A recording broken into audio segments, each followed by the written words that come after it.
ஓம் முருகா வெற்றிவேல் முருகா. வேலுண்டு வினையில்லை, மயிலுண்டு பயமில்லை.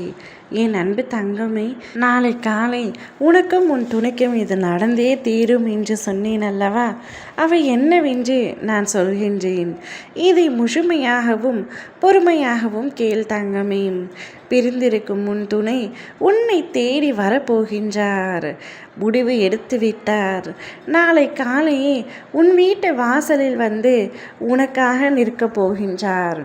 நீயும் உன் துணையும் நீண்ட நாட்களுக்கு பிறகு ஒருவரை சந்திக்க போகின்றீர்கள்.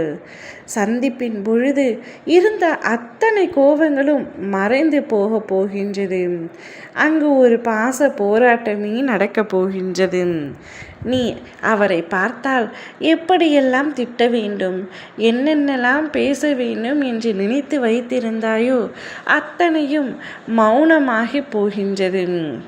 அவை அனைத்து வார்த்தைகளும் உன்னுடைய கண்களில் இருந்து கண்ணீராக மட்டுமே வழிய போகின்றது.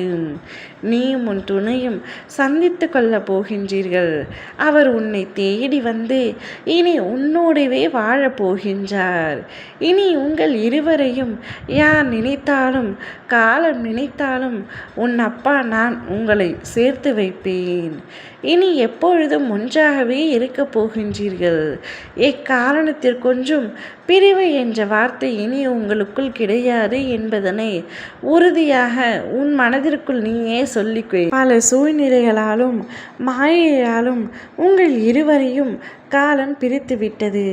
அது காலத்தின் கட்டாயம். ஆனால் பிரிந்த நீங்கள் இப்பொழுது ஒன்றாக இணைந்து விட்டீர்கள். இனிமேல் உங்களை யாராலும் பிரிக்க முடியாது. உன்னுடைய எதிர்காலம் நீ எதிர்பார்க்காதவாறு சிறப்பாக அமைய போகின்றது. நீ எல்லா செல்வ வளங்களையும் பெற்று நலமுடன் வாழப் போகின்றாய். துணையை பிரிந்து ஒவ்வொரு நாளையும் கடப்பது தீயின் மீது நடப்பது போன்ற கடினமாக உணர்ந்தாய் அல்லவா? வாழ்வில் எத்தனையோ துன்பங்களை கடந்து வந்த நீ இந்த விஷயத்தை மட்டும் கடக்க முடியாமல் எவ்வளவு அவதிப்பட்டாய். உன்னுடைய சக்தியை நீ இன்னும் முழுதாக உணரவில்லை தங்கமே. சக்தியின் மகனான நானே உன்னோடு இருக்கும் பொழுது இனி எந்தவித பிரச்சனையும் உனக்கு வர நான் அனுமதிக்க மாட்டேன். என் பிள்ளைகளின் வாழ்க்கை தேங்கி இருக்க நான் விடமாட்டேன். நதி போல ஓடிக்கொண்டே இரு, முடங்கி நிற்காதே. இன்னும் சற்று நேரம்தான் உள்ளது நீ சந்தோஷத்தை அனுபவிக்க. அந்த சந்தோஷத்தை உன்னுடைய கைகளில் ஒப்படைத்து என் பிள்ளையின் முகத்தில் இருக்கும் புன்னகையை பார்க்கவே காத்து கொண்டிருக்கின்றேன். ஓம் முருகா வெற்றிவேல் முருகா.